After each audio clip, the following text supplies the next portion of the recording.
to tell. It's gonna be a great Noel. It's the Advent Calendar House. Muppets, Batman, Smurfs, and even Garfield's Halloween. We're gonna take a trip down memory lane. Frosty, Rudolph, and a bunch you've probably never seen. It's Mike and pals that come to entertain. Turn the knob and lift the latch for fun and laughs that can't be matched. But just beware the icy patch. It's the Advent Calendar House. Welcome back to the Advent Calendar House, a podcast drawn entirely in colored pencil and beloved by the entire United Kingdom and like 6 Americans. I'm not double-checking those numbers, but a much more important number is upon us this year. We're a few days away from the 40th anniversary of one of my very favorite Christmas specials, The Snowman, which I covered last year. So this year, we're talking about its sequel, which debuted 10 years ago. So join us for another walk in the air back to 2012 as we celebrate The Snowman and The Snowdog.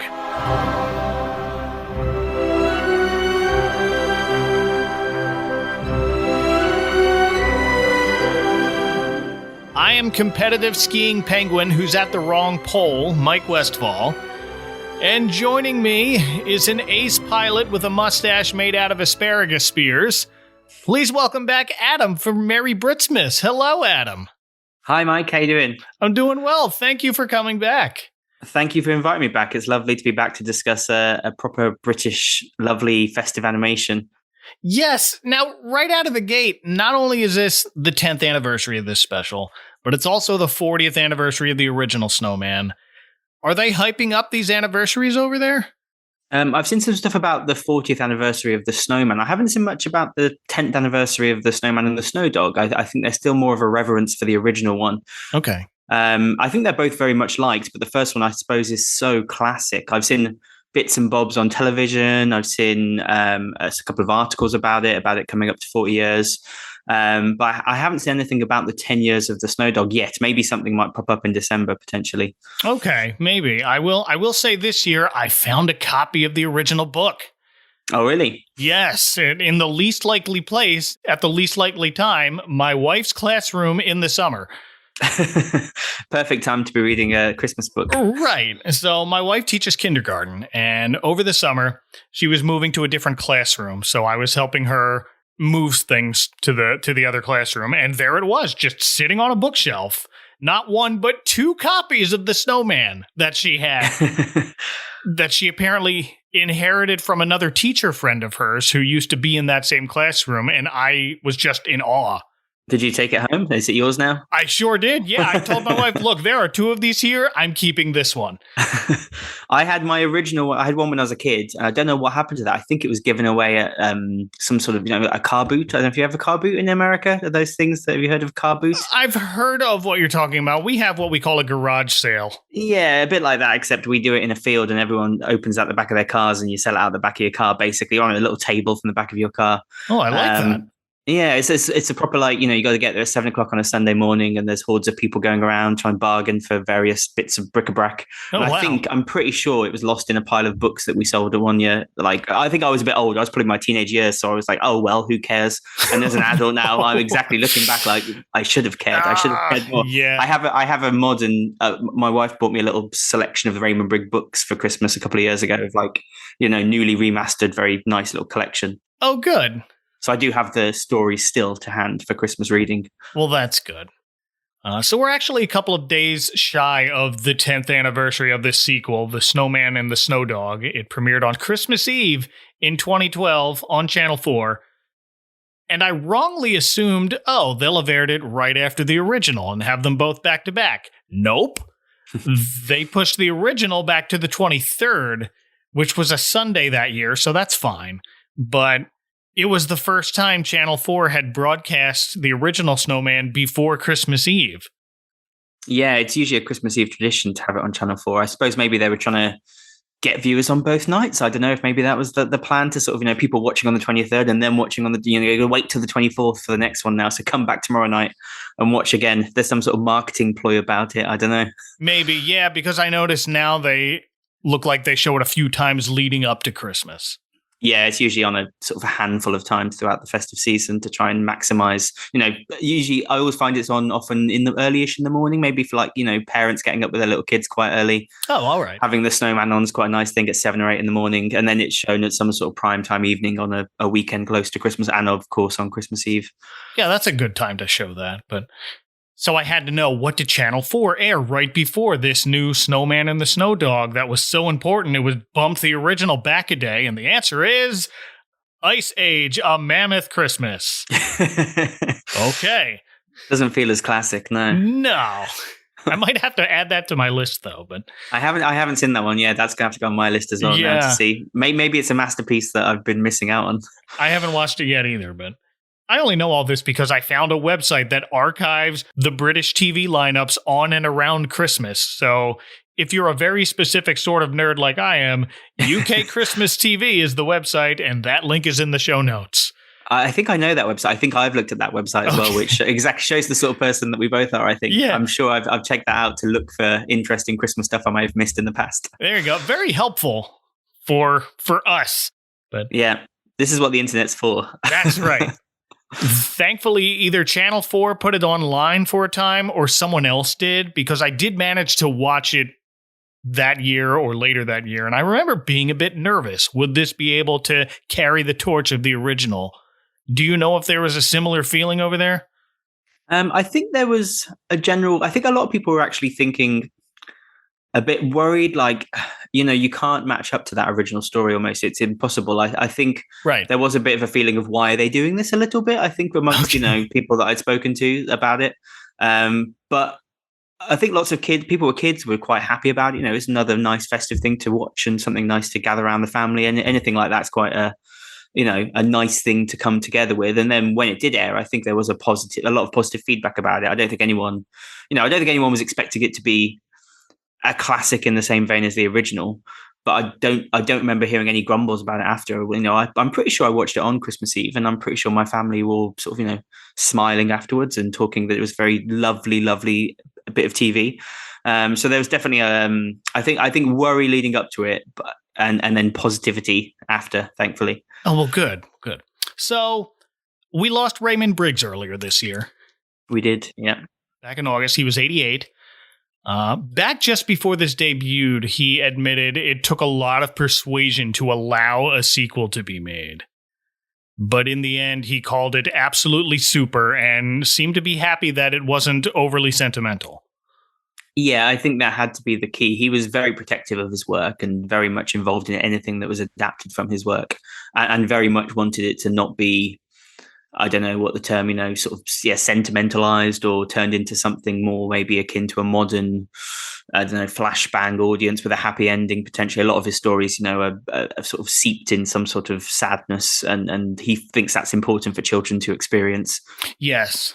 Yeah, it's good that I think, so far all the stuff we've seen that's been made from his work has stuck to that, and I think that's because he's quite, and hopefully, I don't know who's got control of his estate now, that sort of that continues as well. Yeah, I hope so, because I'm glad that he's protective of his work and to keep that sort of vibe with it. But no, this was directed and co-written by Hilary Audus, I believe, Audus.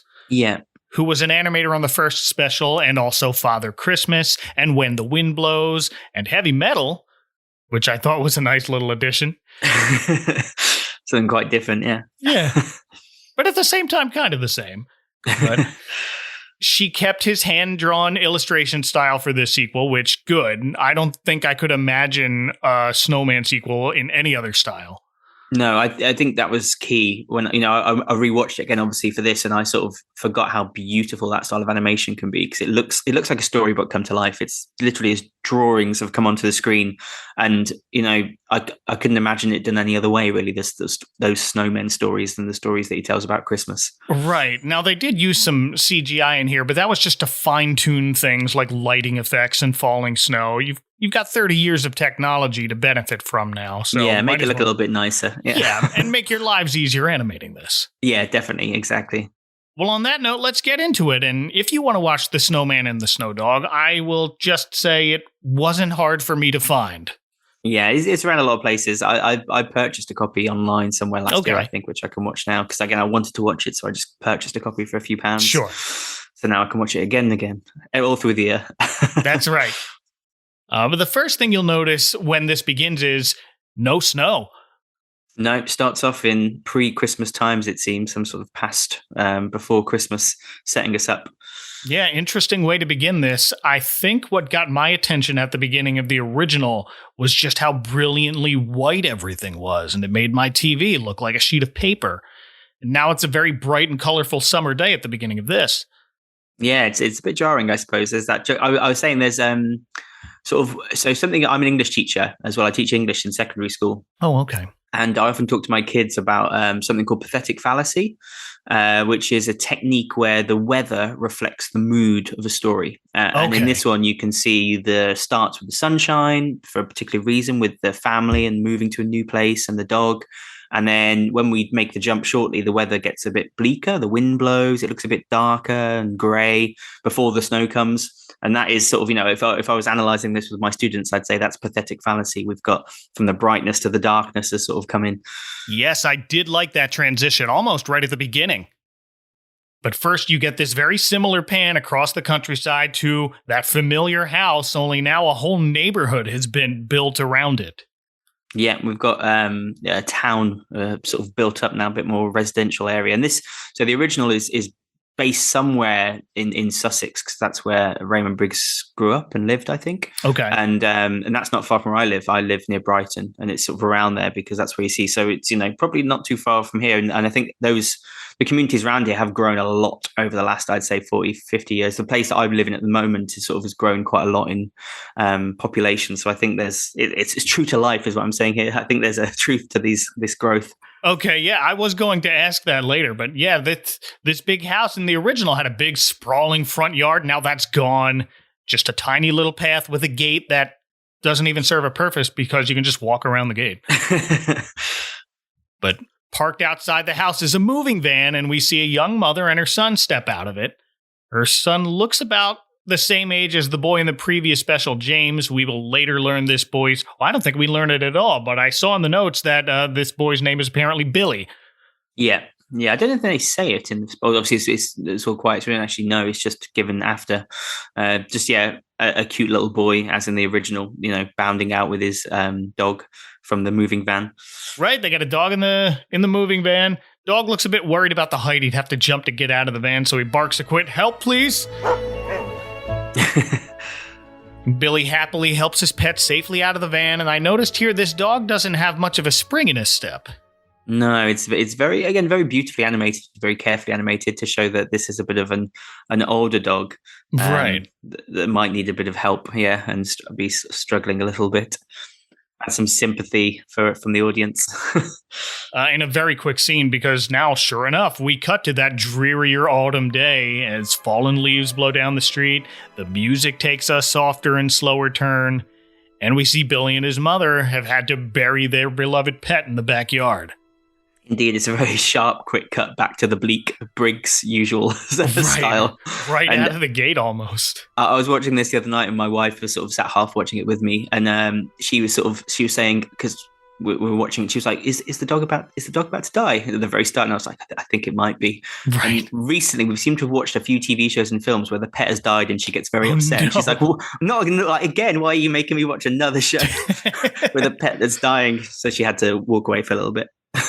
My daughter is the same way. If a pet dies, she's like, "This is the worst thing ever.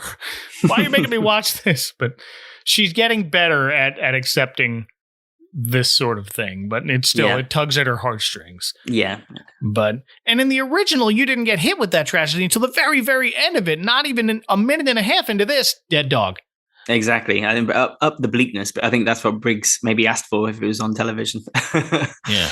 But it was a minute and 17 seconds. I stopped and looked at the precise moment when, like you said, the weather changes and it looks like all the color is draining from the scene. Yeah, exactly. And here's where it looks more like that colored pencil style. And I thought it looked very beautifully textured 40 years ago. This is superb. Yeah, really, really good. I did read somewhere it's over 200,000 hand-drawn images, I think, used Wow. in the Oh, my creation of this, which goodness. is all hand-drawn. Like, I don't know how long that must have taken, but just Yeah. amazing production. You can tell in the way it looks, like you said, how beautiful it is. Yeah, there's a lot of love put into this. Also, here I noticed a jack-o'-lantern by the window in this scene, which further sets this much closer to present day because I believe you were telling me Halloween has only recently started to become a bigger holiday in the UK. Oh, definitely. In the last couple of decades, it's sort of grown and become more of a commercial, celebrated, widely thing. There's always been, something going on, but it hasn't had the same reach of Christmas, I'd say. And it was very much confined to the day, I'd say. And it has sprawled out a little bit more now. And the celebration has become more of a, days leading up to it, weeks leading up to it is build up rather than it just being the one day. Right. Okay. Just a detail I noticed as we pan out to the backyard, which is fenced all the way around now, looking a lot smaller than the wide open snowfield the house once had. Yeah. We've got that sort of inner sort of town feel to this, which I think it's probably done that way to sort of maybe connect with the audience, the British audience, where most people will be living in towns and areas like this rather than those rural areas we see in the original one. So I think it's more relatable potentially to the British audience nowadays. Sure. Yeah, I remember in the original, it looked like they lived in the middle of nowhere. Yeah. And this is a stark difference from that. It just shows the passage of time even more. Exactly. That's kind of how, where I live here in Florida, even the last 15 years had neighborhoods getting built all over the place, where I remember fields. Yeah.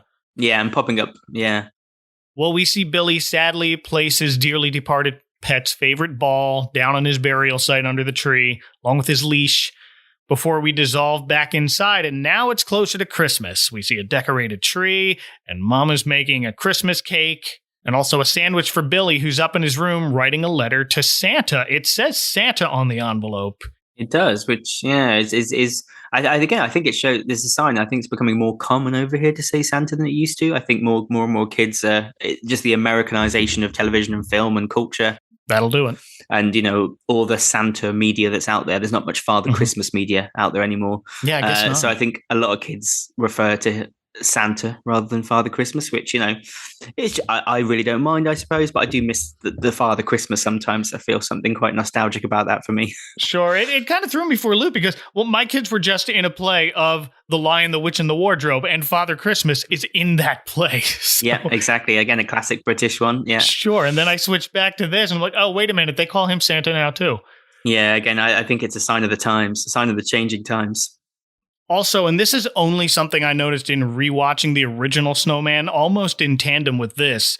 Yes, it is supposed to be the same house, but it's laid out a little differently inside from the original special. Oh, really? I didn't notice that. And I'm not talking, new families got their own furniture. A lot can move around inside a house over several decades, but it felt like to me that windows and doors weren't where they once were. So I don't think it matched up one-to-one, but fine. No, they haven't had a massive architectural reconstruction. Sure. Did you notice on the wall in the bedroom as well, there was some pictures? I did. One of the pictures was Fungus the Bogeyman. Yes, I didn't notice it in the beginning. I noticed it toward the end, though. I'm like, oh, I know that guy. Yeah, that was I had that book when I was a kid. It's another Raymond Briggs story about a bogeyman who's sort of not very happy being a bogeyman, basically. Okay. Or boogeyman, as you might call it in America, I think. Right. I remember looking it up as I was looking up Raymond Briggs stuff, so I know that there's a couple of movies with this character, but I haven't watched either of them yet. Yeah, and they did it was like, I think it was a sort of CGI one. I never watched it, but they did a CGI one in about 10 years ago or something of Fungus the Bogeyman. That's what it looked like, for television. Uh-huh. I don't know if it was any good. I never watched it. Sort of missed that one. It wasn't a Christmas one, so I skipped it. Oh, well, there you go. But that exists. But for the most part, it's recognizable that this is supposed to be James's old house, and that's made even more clear when Billy goes to run downstairs and trips on a loose board in his bedroom. And under the floor, he finds a couple of toys that we recognize as belonging to James a long time ago. Definitely that toy soldier. He had a whole line of them that the snowman toppled over. Yeah, we're connecting back to the original story. And I just wanted to add in this section as well, the loose floorboard. That seemed to be a thing when I was a kid. I always imagined every house should have a loose floorboard that you can hide stuff under, because loads of films and television would have this loose floorboard. I've never been in a single house where I've had a hidey floorboard to hide under anything. I think I've been in the wrong houses, I think. Yeah, no, my house is all mostly carpeted, so there isn't... Yeah, same. Yeah, right. But there's an airplane under there and a small shoebox wrapped with a piece of old garland. So Billy takes it out, blows off the dust, and opens it to find an old hat, a scarf, several small rocks, and don't ask me how, but that tangerine is still decently preserved in that box. I don't know, maybe something's been put on it. We have got some, what are they called? I can't remember what they're called now. It's like a decoration you can make where you put cloves into an orange, and then something else on it, and it preserves the orange. It sort of dries it out, and then can hang it up, and it makes the room smell nice. It sort of adds a fragrance, because we've had some that me and my wife made about 7 or 8 years ago. We made them, and they're still fine. We put them in a little box every Christmas, wrap them up, get them out, and hang them up. And wow! But you have to put these like cloves all the way around, literally almost cover it in cloves, stuck into the skin, and it dries it out, and then leave it somewhere to dry for a while. So unless that was done and then some magic has happened, I don't know.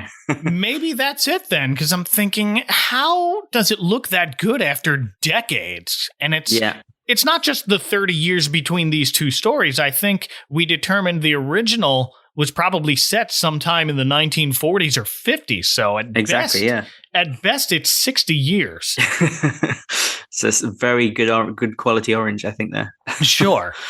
But whatever magic happens with the snowman when the whole thing comes together is protecting that orange. That's it. It's the magic. That's it. It's definitely the same hat and scarf, because also included in the box is a photo of our old pal James standing next to the snowman he built all those years ago. Yeah, we got the image to connect us back, take those flashback memories for any viewers as well to remember the first one. Mm-hmm. And now Billy realizes what the other stuff in the box is for. At first, he takes out the old hat like, what is this all about? And I should clarify, the scarf in this box is the green scarf the snowman wears, not the one Father Christmas gives to James. No, the snowman's. This is the snowman's accoutrements and things. I assume maybe James took that one away with him. Sure, present. Yeah. Yep. He still has it as an old man somewhere. David Bowie took it home, put it in a box in his attic, and his son found it. And his son's got it, yeah. That's where it is now. Right. So Billy admires this old photo and looks up out his bedroom window to see that it has started to snow. Of course, it's got to snow. That's quite important for the rest of the story. Yes, it is. But it was like opening that box had willed it to start snowing. Yep, the magic. And next we see him down in the kitchen finishing his sandwich, shows his mother the box he found with the snowman stuff inside. And Mom balks at the scarf. I didn't know if her expression was for Billy to put it on himself, or she just thought it was a really old-looking scarf. Yeah, or I suppose maybe, just turning up with a scarf you found under the floorboards is a bit sinister. I feel a bit like, why? Why did you find that? Where's it come from? Whose is it? Didn't think about that. So Billy puts on a jacket, a hat, and mittens, takes the box outside. No boots for this kid. He's just going out there with some Chuck Taylor sneakers. Those get very wet, very wet very quickly. Right. I've been a Chuck's guy for most of my life. They are terrible to wear in the snow. Yeah, exactly. They just absorb the water. I think his feet will be shivering after 2 minutes. But he spends a long time building this snowman. The magic. You just got to excuse it as the magic. And anything like that, it's magic. The orange magic, shoes magic. Yeah, but his mother does actually notice later and tells him, put on your boots. But here we go. Billy props up the old photo on a little table out back and starts shoveling lines of snow to build that first big, tall mound that makes up the snowman's legs and body. It's perfect sculpting again. I think I said this last time I was discussing this, the original snowman. I could never make a snowman like that when I was a kid. Mine would always come out misshapen or weird or lopsided or something. They all seem so perfect in the cartoons. Right, and I remember you telling me even after 40 years of watching this, we're all just sticking with that other 3 snowballs of decreasing size piled on top of each other instead of this style that we see in the show, in the book. Yeah, exactly. The one big and then just a thing on top. Right. But that's what Billy does here. He shovels all that snow in his backyard. It looks like he doesn't have enough to make a head, which is now fenced and surrounded by other homes and streets. So the special is making a point to show us, yeah, Big Field is gone for this kid. So now he has to look around and he decides to take some snow from the top of the fence post and a birdhouse and branches off a tree and even the roof of a shed in his backyard. This feels like quite a British thing, to be honest. When it does snow here, especially in the modern age, it snows a little bit, but maybe not enough to have really deep layers of snow. So, if you're making a snowman, if you're having a snowball fight, you've got to go searching for that snow sometimes. You've got to get to the neighbors, go to the, street outside, go to the next door street, just gather it wherever you can to make what you've got to make or throw the snow you've got to throw. Wherever you can. Yeah, he gets it off his shed and it all just kind of falls off at once right onto him there. But it's finally enough to give his snowman a properly sized head with enough left over, so he puts on all the finishing touches and finds, that dried up tangerine's too small, so he gets a fresh one from inside. And here's where his mother tells him to put on boots, and while he's doing that, he notices his old dog's leash still hanging on the door. They kept the leash. Yeah, it's a bit odd. Yeah. I thought did they bury the leash? I thought they put it on just the mound that they buried him on. Oh, I see. Yeah. So maybe Mom brought it in at some point thinking, better bring that in rather than leave it under in the garden. Yeah, I guess even she couldn't bear putting it away. Yeah.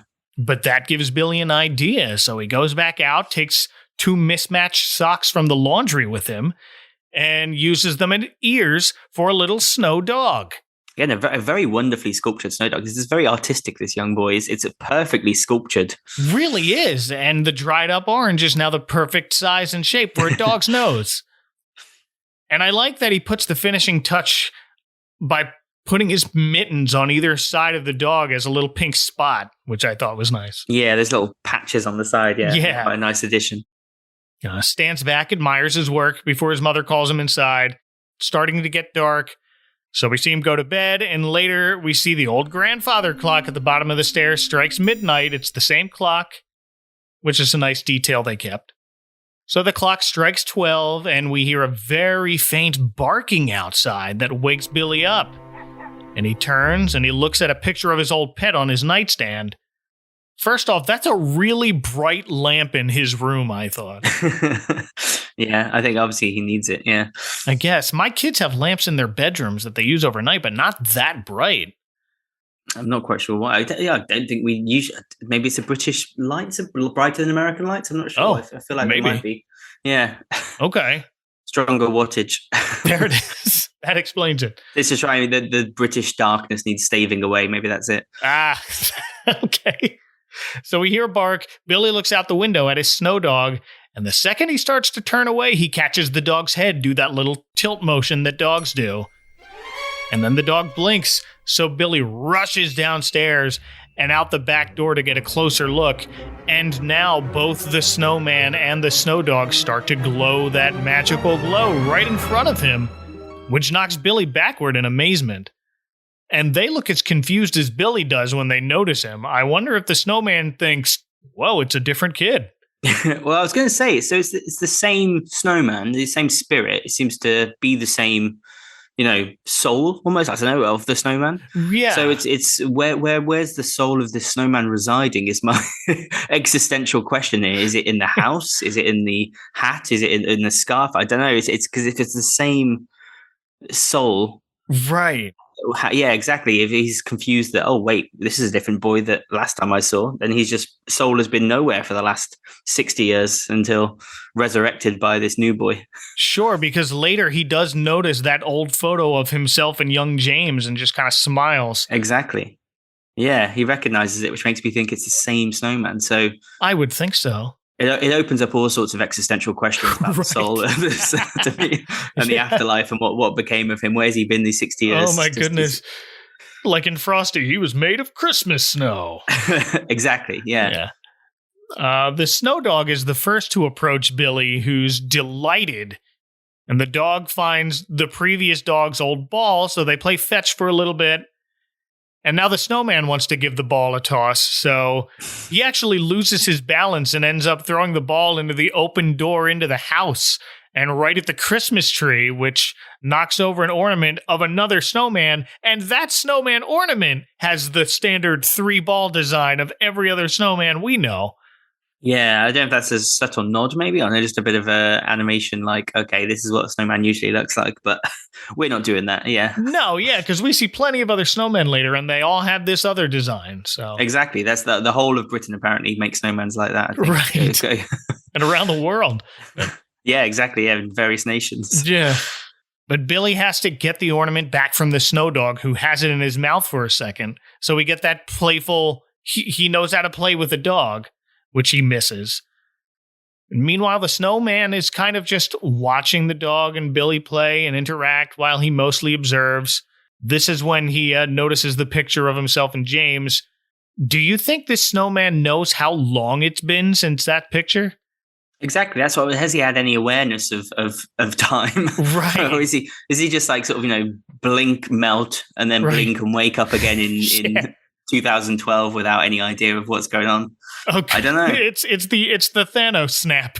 Exactly. And obviously, well, the jumping to the future, he knows Santa or Father Christmas. So right. Has he been meeting him in years since? There's so many questions. We need prequels. We need a prequel to. Right. And I couldn't tell whether this snowman is intrigued by this new boy who built him or surprised it's not the same boy. So yeah, confusion. There's a bit of confusion, I think. Right. And also, where's this dog come from? There wasn't a dog before. And there's just a whole other snow creature with me now. Such confusion, but the snowman opens the icebox and goes straight for a fantastic looking pink strawberry pudding. Yeah. He likes that sweet stuff. Sure. But Billy's a good boy and pulls the snowman away from the door, then turns around and he sees the snow dog melting by the hot coal fireplace. Yeah, as soon as that dog went near that fire, I was thinking, Billy, turn around, pay attention. He's going to lose another dog here, so get your eyes on that dog. Right, and this time there's quite the puddle.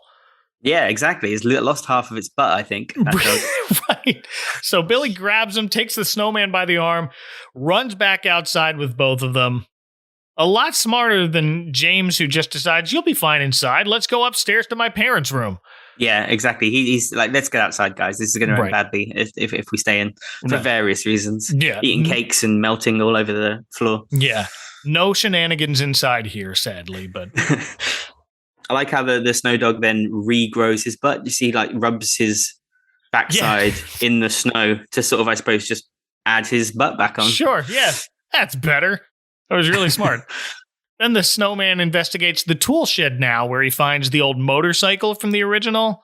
Yeah. Another nod back to the original. Yeah. So he definitely remembers the last adventure we saw him have. Yeah, this is definitely the same snowman. Right. But on top of the bike is a box with various little knickknacks, including, was that the Batmobile? I think it did look like the Batmobile. If not, it must have been an homage to if it wasn't the exact Batmobile, because it was incredibly similar. Sure, it's a little toy Matchbox-sized car that looks like the Adam West Batmobile. I think I had one of those as a kid. I'm sure I remember having a mini Batmobile, but it might have been more like a 90s one, maybe. Again, it was a very long time ago, so the late 80s one, I suppose. The original Batman, the Tim Burton Batman film. I think I had one of those rather than the 60s Batman. I had a 60s one that was about the size of this car, like a Hot Wheels or a Matchbox car, and then we had the Batmobile from the Tim Burton movie that was bigger, and you could actually fit Batman inside of it. Fit the toy inside. Right. I do remember as a teenager, actually, I remember I went through a phase of watching the old Batman series from the 60s, which I never watched when I was a kid, but then found them on someone had maybe a DVD of them or something, and I watched a bunch of them when I was at university.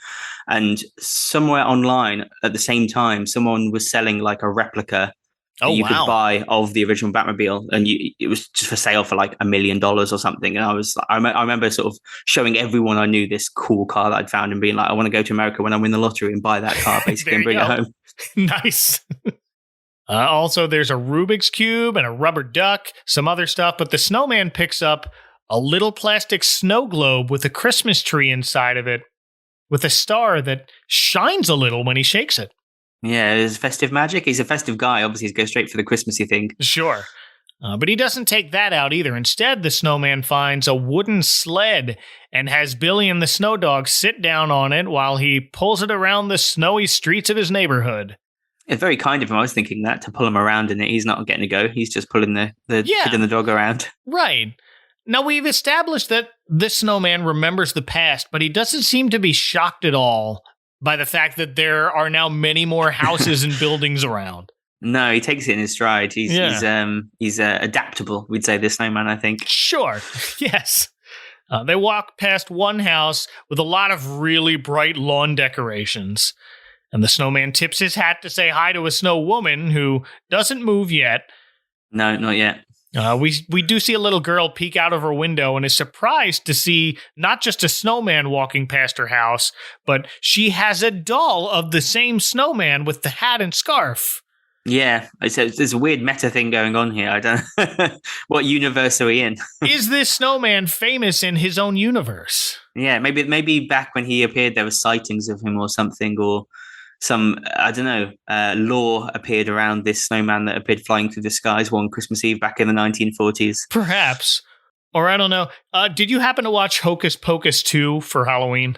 I did watch it for Halloween, yes, absolutely. And in the sequel, there's a very quick scene of some kids watching the original movie on TV as a quick, hey, look gag.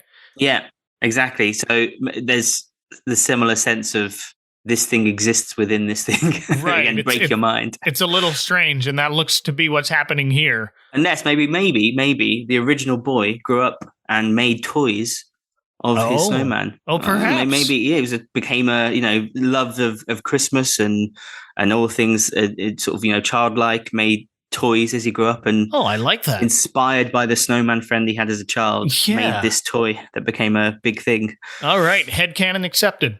Yep. So at the end of the neighborhood is a gate that leads to a big, tall, snowy hill, at the top of which we get a great view of a nearby city.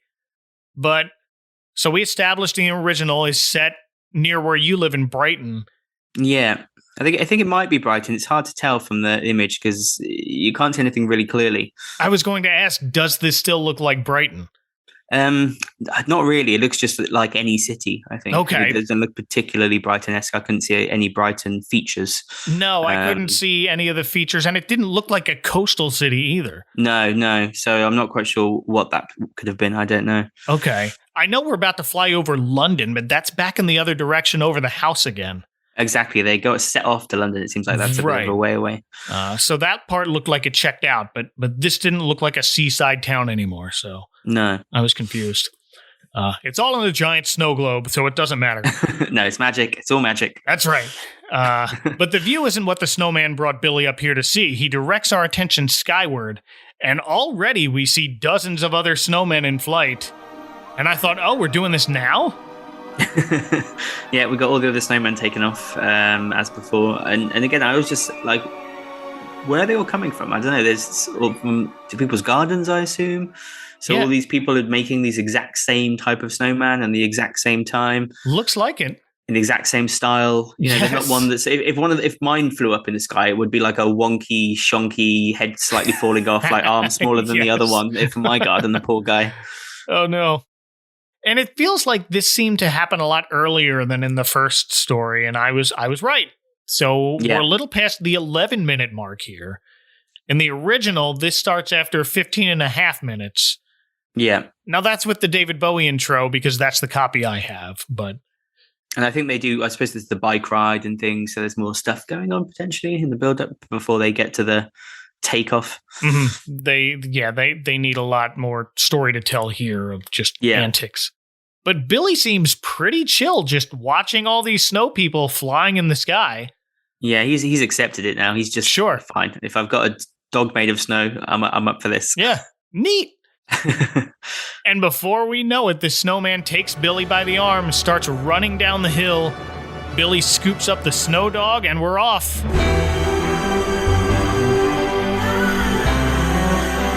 To go walking in the air, but to a new song this time. Yep, no walking in the air now. Couldn't use that this time. I guess not. This one is called Light the Night. All through the quiet of the night sky,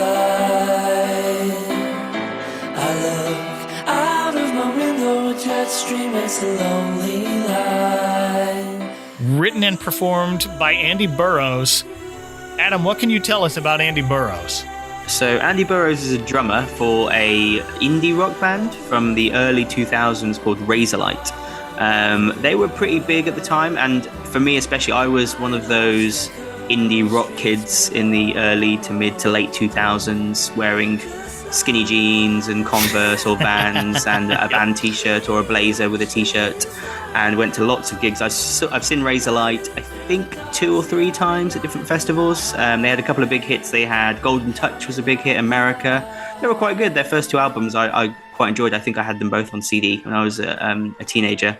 But more importantly, he's so sort of Razorlight went on for quite a while. I think they are still going, although they had some issue with their lead singer, I think was left the band in some criminal issue, but the band continued. And Andy Burroughs, though, has sort of branched out into his own a bit more, doing soundtracks for various things. He's done, I know he worked with Ricky Gervais. Yeah, I saw that.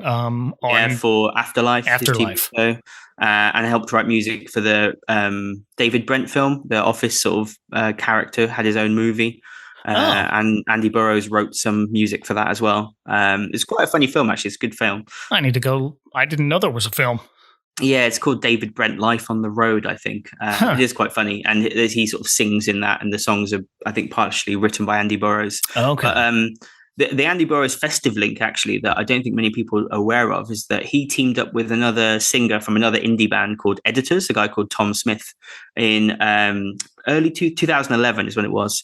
So the year before this. And they released an album under the name Funny Looking Angels. And the name of the album is their band name is Funny Looking Angels. And it's a Christmas album. Okay. Or sort of a festive album, I'd say. It's not super Christmassy, but it's all festive adjacent. So they cover In the Bleak Midwinter. There's a song, they cover the Christmas song. There's a few originals. There's a really nice one called When the Thames Froze. They cover a few other songs that were sort of slightly festive, or there's one called Only You by Yazoo, which was a Christmas #1 here in the 80s. So it's not a Christmas song, but it was Christmas #1. It's really nice. It's a good odd Christmas album because it's not like a usual Christmas album. It's a bit bleak. It's a bit sort of sad. It's like a sort of dark pop rock album, I'd call it. But it's worth checking out if you're looking, especially if you like a bit of a maudlin, melancholy Christmas song. It's really good. It's a sort of little known gem that I've got it on CD somewhere, actually, because I'm collecting alternative weird British Christmas albums, and that's one to check out. I'm intrigued now. I need to go check this out. So Andy Burroughs co-wrote the music for this special alongside Elon Eskary? Yeah, I couldn't pronounce it either. Yeah, I tried. Who's also worked on the scores of films like Still Alice and 47 Ronin and the Shaun the Sheep movie. Yeah. as well as the video game The Sims 4.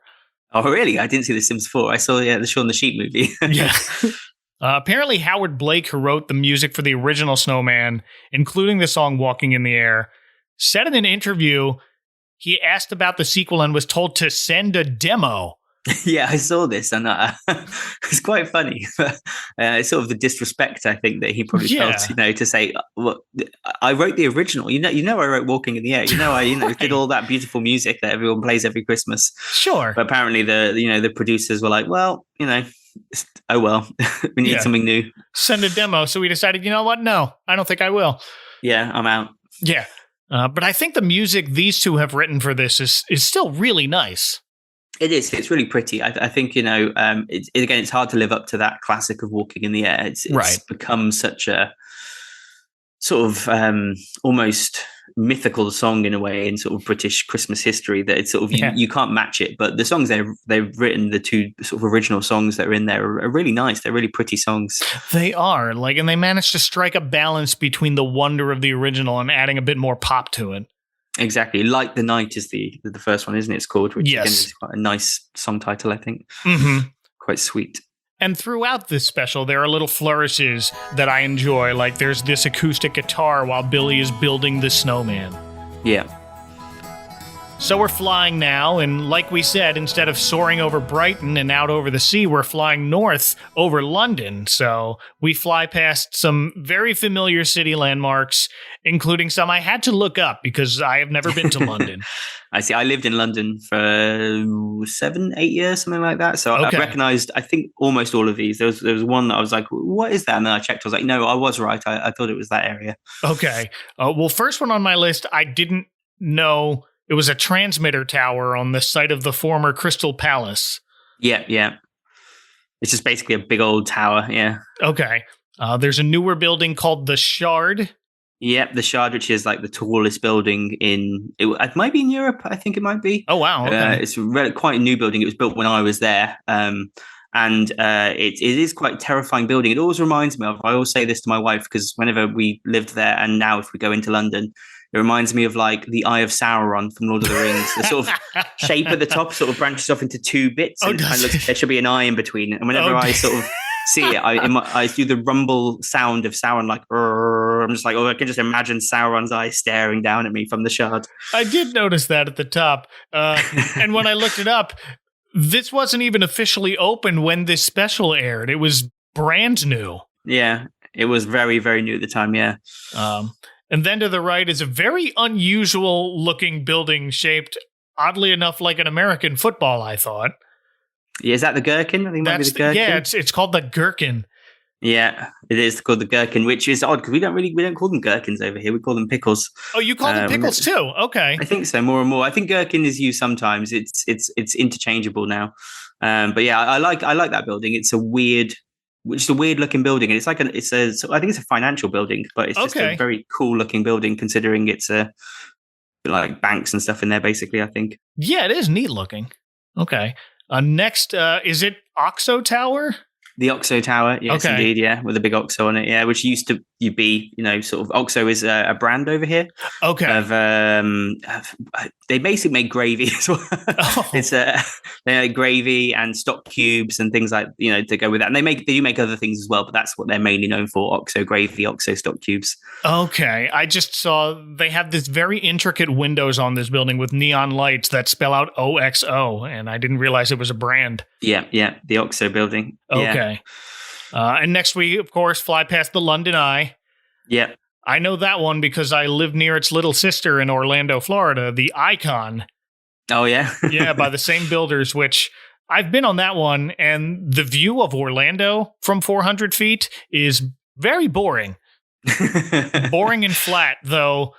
I find it funny that you can see Diagon Alley from the Orlando one and not the London one, oddly. No. I've been on the London one. It was a very nice view. I went with strangely, I never went there when I lived in London, but before I moved to London, I went there with my sister and brother on a very ill-fated trip where there was lots of car sickness on the way down and complaints for me and my brother when we were there.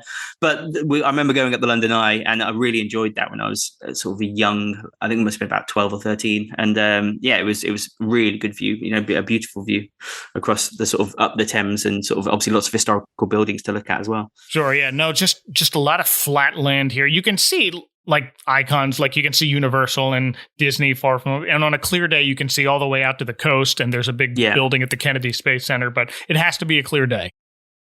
And of course, finally, the clock tower where Big Ben resides. Yes, indeed, yeah, which has been under refurbishment for the last few years, I think. Oh, really? It's only just reopened, I think, yeah. Oh, wow. Sort of being updated for 2 or 3 years. I think they've been working on it. Okay. I saw a couple of other places. There was also St. Paul's Cathedral I saw as well. Don't know if you saw St. Paul's? It's like a spiky... Oh, I did see that, yes. Cathedral-looking thing, which I love St. Paul's Cathedral. I've visited there a few times. It's a beautiful building, really nice. You can go down into the crypts and look at the sort of tombs of quite a few famous people. Oh, wow. And there's something called the Whispering Gallery, up ahead, which is sort of a big oval shape, sort of a dome bit at the top. And if you stand at one side and someone stands the opposite side, if you whisper to the wall on the opposite side, they can hear you like you're right next to them. Really? Because it's like a weird acoustic trick that basically plays, even though they're sort of quite distance apart. If you just whisper into the wall, if someone stands exactly opposite, you can hear them. It's very cool. That's neat. And right about here is where we fly alongside a flock of geese, one of which sheds a feather that makes the snowman sneeze so hard his tangerine nose falls off. So they have to dive down and get it. It drops conveniently outside an old air hangar, and there's a single-engine plane just sitting there. And the snowman notices Billy looking at this plane in awe, so I guess they decide to steal this plane and take it the rest of the way. To steal it as well. That's what I did think. This is theft now. Billy, we've crossed the line now from fun and japes into actual criminal activity. Right. Which, okay, there was a tiny bit of foreshadowing with this when he found the plane under the floorboard and he was playing with it before going to bed, but this kid has been flying miraculously with a living snowman he built himself. Yeah, and now he's like, but a plane. Oh, come on now, a plane's a bit better than that. It looks like a fun plane ride. This snowman could really fly the plane well. And exactly, I was going to say, he's got some skills, the snowman, because he rode a bike in the original one and picked that up pretty quickly. And I've tried to ride a bike once, a motorbike. Well, actually, I think it was a moped.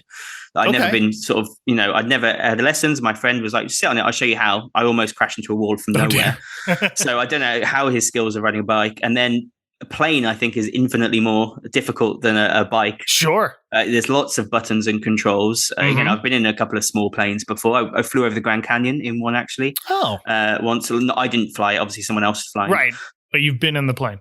Exactly. And looked at the control panel and was like, oh, my God, look at all of that. So how this snowman figured that out with his big pudgy snowman hands. Is it more magic and miracle, I think. More magic, yeah. So they steal this plane. And the snowman's doing loops in the air, especially when they get out over the water and diving under archways and icebergs as they get farther north. Yeah, he's a stunt flyer, yeah. Yeah, it's almost dizzying to watch. But again, very beautifully animated. Very beautifully animated. They need to make this ride at a theme park somewhere, I thought. Yes, yeah, some sort of festive theme park. Sure. Snowman, Snowdog plane ride. Make this happen, but... Maybe you could start on the bike and then get onto a plane. Ooh, I like somehow. that. Yeah, some sort of movement. Mm-hmm.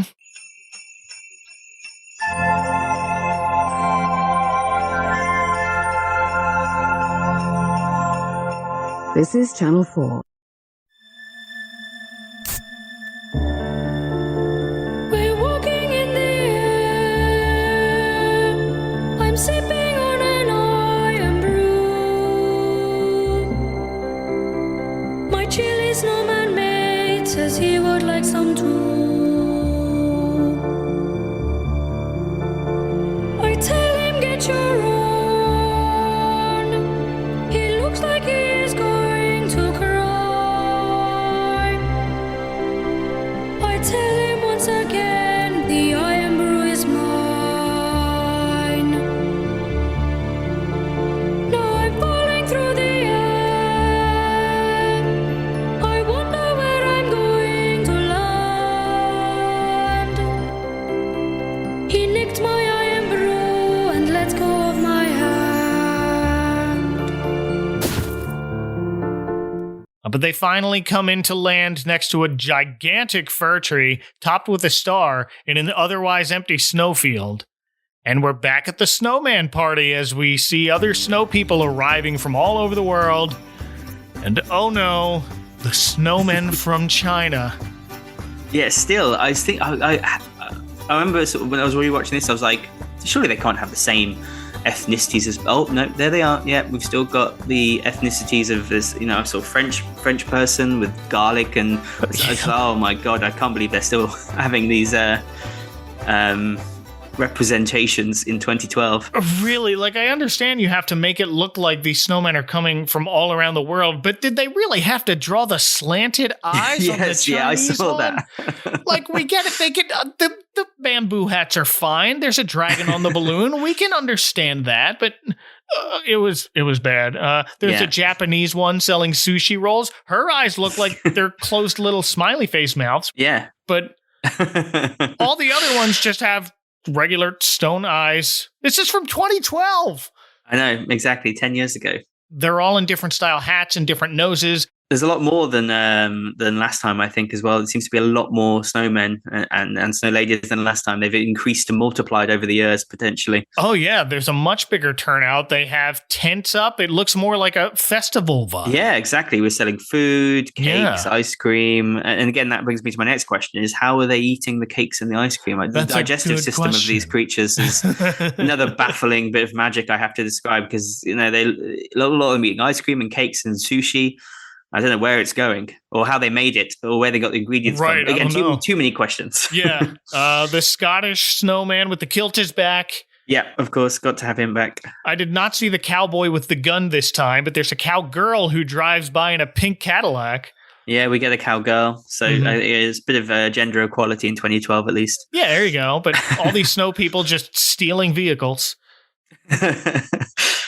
There's a Hawaiian snowman with a surfboard and a ukulele. Yep, I saw that one as well. Yeah. I believe there's a snow lady from Brazil, I guess. She's got the fruit hat and the coconut bra. And then there's a pair that's supposed to be Laurel and Hardy. Yeah, I was very confused by that as well. It seems like most of them are nationalities or countries, or I don't know, so something linked to maybe a place. And then there's just a Laurel and Hardy pair that just chucked in there, two comedic legends that have turned up as snowmen. I don't know if there was a big Laurel and Hardy child fan, somewhere in England, making up Laurel and Hardy snowmen in their gardens. Someone on the staff of this decided to throw them in. They got the hats and the bow ties. The Hardy snowman even has a lock of black hair under his hat. Yeah, and they even act Laurel and Hardy as well later, bumbling and fumbling and falling over and stuff. Yeah, they're perfectly molded and sculptured for that. They really are. And then for some reason, there's a penguin hanging out here wearing skis and a backpack. Just one penguin, just a one special penguin. I don't know why he's been invited and no one else, unless he just butted his way in. Right. Well, and again, penguins live on the other side of the globe. Maybe he's a holiday penguin. Maybe that's why he comes just for this each year. Sure. Yeah, for this special snowman festival, he makes his way. It's an international festival, so yeah, he's a guest. And he seems very welcome by everyone, so great. Yeah, maybe there's a snowman that comes from that part of the world and he hitches a ride, like there you go. Yeah. This snowman brings a kid and a dog this time, and then there's another snowman from down south going, right, I'll bring one of my penguin friends. Everyone's allowed a +1. In fact, the snowman takes Billy and the Snowdog on a ski lift ride alongside this penguin to the top of a hill, and it looks like we're about to have a race. Yeah, we've got the lineup, yeah. They're all using skis or snowboards here, though. I don't see anyone going for the Frosty-style belly whopper method. No, they've got their... I was saying there's multiple transports in this one. We seem to have lots of... We've got the sled, we've got the plane, and now we've got the skis and the snowboard. And it's someone on like some sort of tray or something, it looks like. I don't know if... I thought it was a sledge at first, but I looked at it, it looked almost like a food tray or something. One of them was sliding down on, I think. Yeah, I'm not sure what was happening there. Or a drinks tray. I don't know what it was. A drinks tray. That could be it. Just a very odd-shaped toboggan. But our snowman picks a pair of red skis, and Billy and the Snowdog decide to enter on their own, and he picks out a sled to ride down. But I love this scene. The music really picks up here. It's very exhilarating. Yeah, it's a fun bit of, again, you can see how kids will especially respond to this sort of, fun race of a bunch of snowmen fumbling into each other, falling over, crashing and bashing, flying off the race, and it coming down to the head-to-head at the end. Yeah, like a lot of them are just wiping out. The Laurel and Hardy pair immediately crash into each other. And you'd think the snow people would be better at doing this than the little kid. You would think. I'd assume so. You think they'd have years of practice and be pretty adept with snow, from what it seems like. And they can fly planes and ride bikes, right? But they're terrible at going on snow for some reason. Yeah, they're made of it. Maybe that's it. They're too close to it. Oh, that could be it. But it ends up being down to Billy and the Snowdog on the sled and this penguin who's in skis, who seems to have gotten off to an early lead. Yeah, I think maybe that's what the penguin's here for. He competes every year, wins every year. He's here to win. Exactly. This is his, lifelong goal, his year-long goal. Every year, trains all year to come and beat all the snowmen. Yeah, and Billy and this penguin are giving each other the angry eyes in this final stretch. But thanks to the Snowdog, Billy wins by quite literally a nose at the finish line. The stretching out of the nose of the dog, yeah. Yes. And who should be waiting at the bottom of the hill to congratulate him but Santa Claus himself? Indeed. Good old Santa, Father Christmas there waiting. Yes, it definitely looks like Raymond Briggs' Father Christmas, but this time he's in that familiar red hat and suit, no apron like last time. No, he's a bit more traditional. He's dressed up for the event, for the festival. He's put on his best clothes. That's right. Shakes Billy's hand and the Snowdog's paw in congratulations. And he has a helper snowman with him this time. Yeah, it seems to have got some support. No elves, again, inside. No the elves are maybe working still, I don't know. Yeah, they got work to do. He's got an assistant snowman, also wearing a red Santa Claus hat and a candy cane striped scarf with a carrot nose and half moon glasses. Yeah, looking very officious, I think, with the half moon glasses. I didn't quite like that touch. He's a nearsighted snowman. And he's got a green backpack out of which he pulls a letter. And I can only assume it's Billy's letter to Santa, who reaches into his bag, pulls out a small gift for him. But this time we don't get to see him open it right away because the snowman points out that the sun's about to rise and they have to get back. Yep, time's up. But this party felt longer than it did last time. Yeah, I think you were talking earlier about how they takes longer to get to, or shorter to get to the plane and get to the flying bits. Right. And I think this is why the party scene is bigger and longer. We've got the food stores, we've got all the dancing and the partying, we've got the race, we've got Father Christmas. So I think there's more going on with the party. That, like I said, maybe over 60 years, this has become a bigger event now from its initial, Ring of Roses years ago. That's and now everyone's like food stores, festivals, there's a race. Who knows what else is there? Maybe there's a bouncy castle somewhere. Maybe there's some sort of competition, some fairground rides. We never saw all of it. Next time, maybe there'll be more to it. Oh, I hope so. Be some music performers, like a festival. Oh, there we go. I like that idea. But I did the math. The original Snowman's party, from the second James and the Snowman push back the trees to see the clearing to the moment they take off for home, is almost exactly 3 minutes, maybe 3 minutes and a second. This party, from the second the festival music starts to the moment they take off for home, is 3 minutes and 40 seconds. I see. Though I should add at this time, there was a line to check in. There was, exactly. Yeah, there's many more snowmen to join in this time. Yeah, there was one snowman in a security guard hat and a tie with a clipboard, checking people off as they arrived.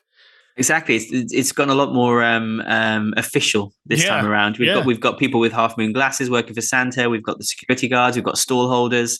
I feel like there's a lot more planning to go on with this one. Which again, I don't know how they do it, but well done, I suppose I should say to these snowmen for pulling together and getting stuff organized. Yeah, it looks like a really fun time, and waiting in line is part of the experience, I guess.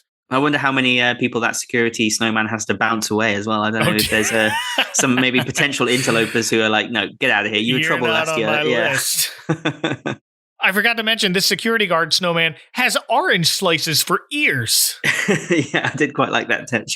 Yeah, let's start giving snowmen orange slice ears, everyone. Yeah, if it snows this year, that's what I'm going to do. It's a breakthrough in snowman design. Speaking of breakthroughs in snowman design, when Billy and the Snowman and the Snowdog head back to the plane, there's a pilot snowman in a bomber jacket and an aviator helmet already there. Yeah, he's just checking out the plane. I don't know if he just saw it and was like, ooh, I like the look of that. And happened to be the perfect pilot style snowman that someone had made. Yes, and this guy's got what looks to be a green lime for a nose. Yeah.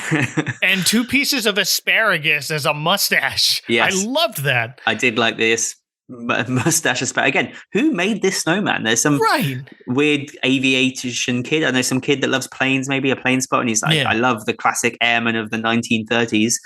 Right, let's get making my snowman. Get those asparagus tips out, Mum. I need some mustache for this Santa. His dad's got an old bomber jacket.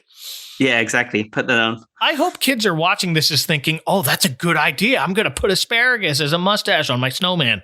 Yeah, we need to get more inventive with our snowman. I think we do. It's getting same old. Put a carrot for a nose. Yeah, no. Let's start getting more inventive. Put some weird fruit on there. There it is. Weird fruit and veg, especially. Get cauliflower. Get some dragon fruit, an avocado. Just whack it on. Yep. So this pilot snowman looks like he's going to fly the plane back where it belongs. But that means our snowman doesn't have to make a landing to put it back where he found it. So they take off in the usual way, flying miraculously. Yeah, they could have done that all the whole way there, I suppose, but the plane may be more visually interesting. Yeah, but so this time they've just got an accompaniment, a security flyby. That's right. And we get another Andy Burroughs song here. This song is called Hometown. I can see the ground, I can't see you. See our hometown, I can't see you. Leave the lights on when I go, so I can watch you down below. And it looks like that was an existing song of his. Yes, I think so, yeah. And again, obviously, you can sort of see the connection here, hometown, going back home. Yes. To the boy and the snowman. But I like it. It fits here. And it actually kind of reminded me a little of the reprise of Walking in the Air we get when they fly home in the original. It's in the same key even in the tempo. So that's a nice parallel. Exactly. And it feels a bit more sort of, slightly melancholy, I suppose. Sort of we're going back. This is the end of the journey now. Yeah. And they even circle Billy's house in a similar manner before touching down. Yeah. And Billy gives the snowman and the snow dog a hug and a handshake before he starts to head inside with a sad little goodbye wave. But the snow dog follows him to the door, and Billy has to point out, you can't come inside. Remember that fireplace? Short-term memory, yeah. Which is still on overnight. Yeah, not very safety security this house is. Yeah. Not even a fire guard. Was there a fire guard? Might have been a fire guard. There was, yeah. This one had sort of a door. There was one. Okay, we got a bit of protection. Good. Yeah. And the snow dog sadly turns around and walks back. And that's when Billy puts his hands in his pockets and remembers, oh yeah, my gift from Santa's in there. So he opens it to find a dog collar. So he puts his new dog collar on the snow dog, and it turns him into a real dog.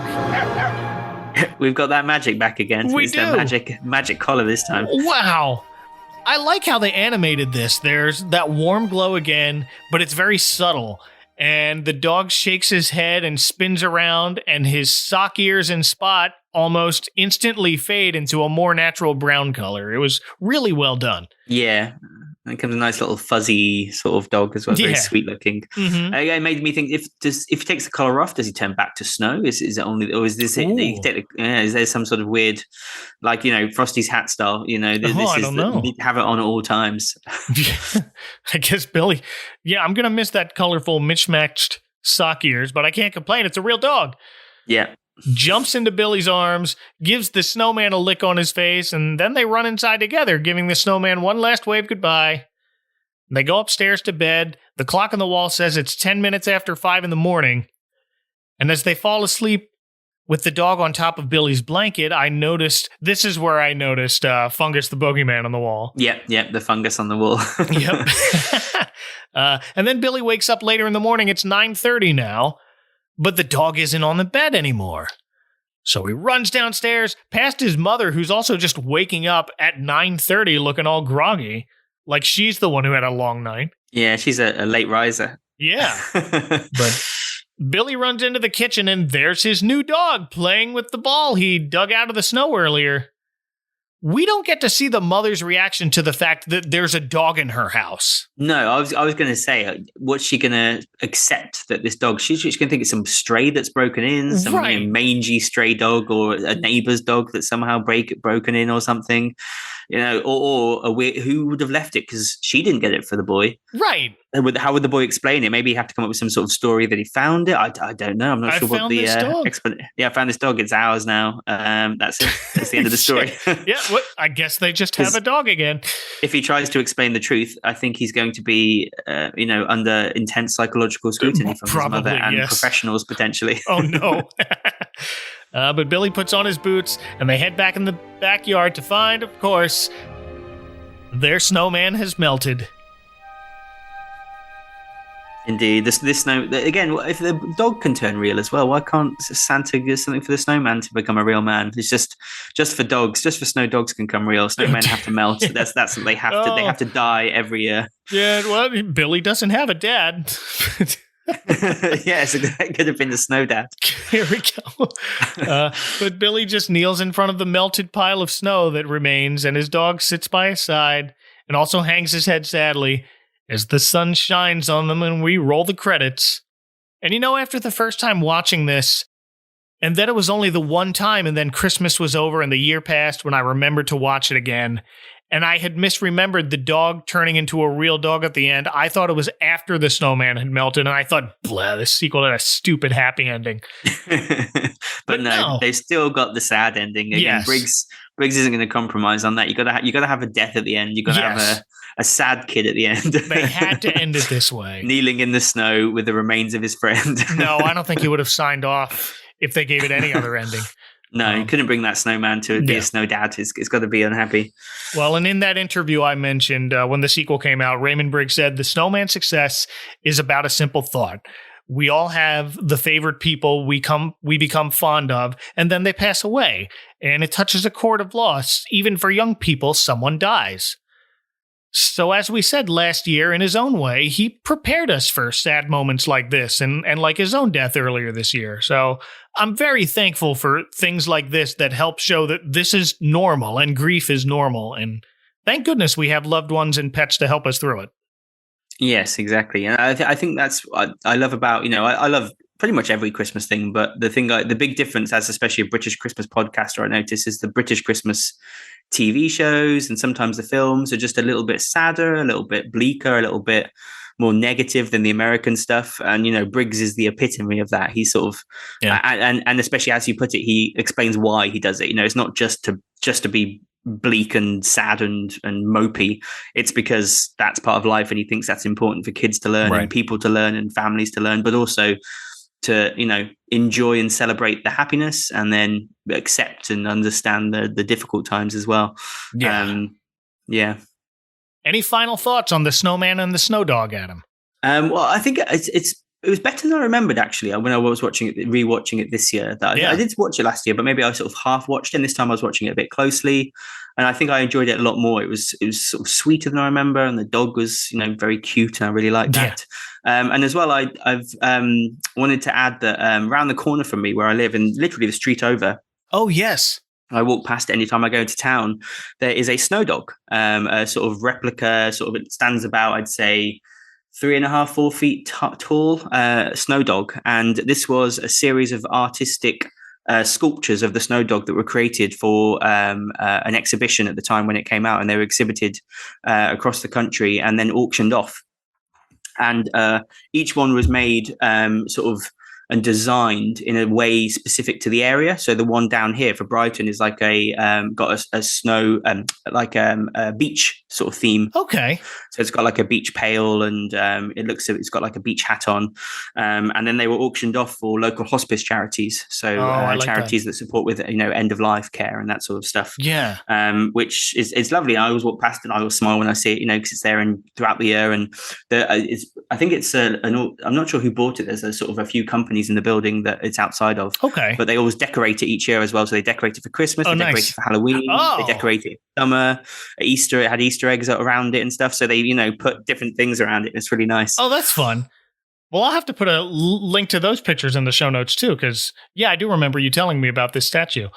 It's really sweet. But thank you, Adam, for coming to revisit the Snowman with me. This was great. Thank you for inviting me. It was lovely. Sure.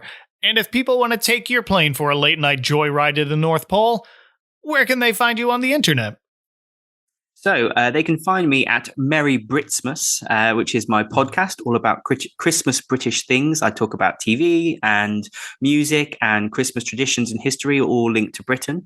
And I have an Instagram account, a Facebook account, and a Twitter account. They're all just Merry Britsmas, where I post things, pictures, images, links to votes and polls I do about British Christmas things, and of course my podcast as well. Yes, Merry Britsmas is great fun, a very specific brand of Christmas cheer in your podcast feed every month. Give it a listen.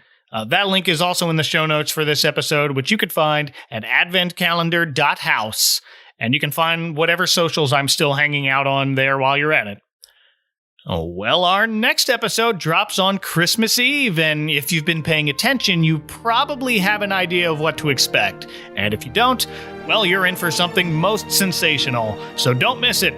Until then, for Adam from Merry Britsmas, from underneath a loose floorboard where I hide my greatest treasures, this is Mike Westfall reminding you to mind the icy patch and have your pets salted and shoveled. Wait. Good night.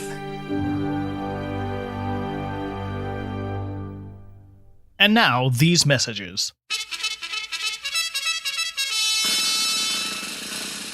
It's Christmas!